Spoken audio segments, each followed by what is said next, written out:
Welcome to the Essential Geopolitics podcast from Stratfor, a RANE company. I'm Emily Donahue. U.S. Democratic presidential candidate Joe Biden recently wrote that if he were elected president, the United States would re-enter the JCPOA. That's the agreement negotiated in 2015 to contain Iran's nuclear ambitions. President Trump withdrew from the deal in 2018. For guidance, I turned to Matthew Bey, who is Stratfor's senior global analyst. Matthew, thank you for helping me out here. That's my pleasure.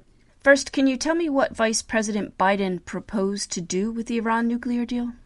So, Vice President Biden has proposed to quickly re-enter the JCPOA if Iran returns to full compliance. So when President Trump left the JCPOA in 2018. Since then, Iran has been steadily reducing its compliance by doing things like increasing the amount of enrichment that they're doing for uranium, increasing their stockpiles, increasing the level of that they're enriching uranium to, restarting some of their programs that have been stalled around developing more advanced centrifuges.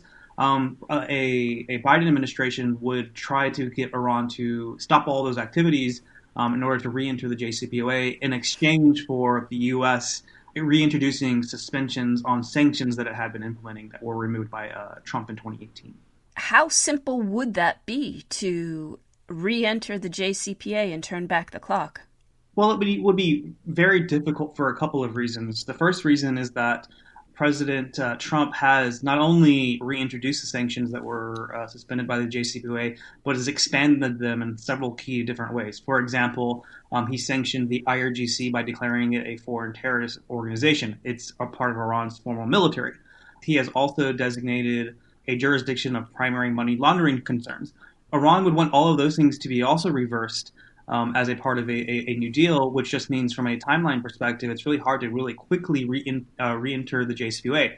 Another complicating factor is that Iran has their own elections coming up in June, and we could see a more hardline position from Iran once we have a different president within Iran. Another complicating factor is that if we don't have a quick deal that's reached within the first, say, year or two that's very comprehensive, then a lot of the JCPOA's long-term sunset clause issues, which is something that the Republicans are always against, will become more of a critical issue. In 2023, the UN arms embargo on Iran's ballistic missile program ends. In 2023, you also start to have some of the clauses and provisions around Iran's nuclear program starting to expire, although most of them don't expire until 2025 or 2030. So if we're talking about the U.S. trying to, maintain its core interests within the Middle East, the U.S. would want to extend those provisions beyond 2023, 2025, et cetera, which means broadening out negotiations beyond just the JCPOA itself. So that's a lot of complications internally in the United States, certainly, and among the signatories to the agreement. But what are the complications on the Iranian side that might make it difficult to re-enter the deal? Well, Iran's also going to be looking at, trying to maintain the maximum form of leverage that it can.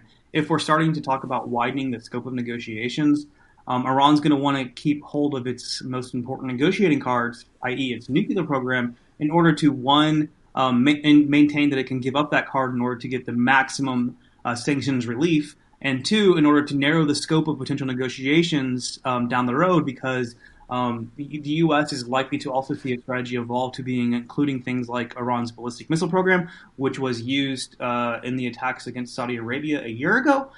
So Iran's going to want to make sure that it can use the nuclear program as its most important negotiating card to play, which means that it's going to use it to try to scale back any negotiations moving forward, which means to take a more hardline position with it. Making a jump here, Matthew, but were Joe Biden to be elected, how would the Trump administration react to this idea in the last few months of its term?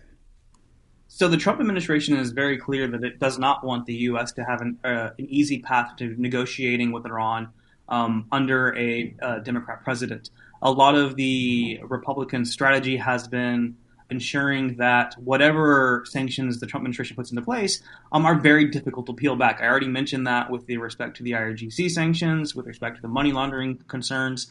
So we would likely see that strategy continue and potentially even accelerate in a last 3 months of a Trump administration just to ensure that Biden cannot hit the ground running when it comes to negotiating with Iran. A lot of complications there. Matthew Bey, thank you so much. Thank you. Matthew Bey is Senior Global Analyst for Stratfor, a RANE company. You can read more of his comprehensive intelligence and forecasting on this topic and much more with a subscription to Stratfor Worldview. Check out the special price for podcast listeners at stratfor.com/podcast offer. That's all one word, stratfor.com/podcast offer. I'm Emily Donahue. Thanks for listening.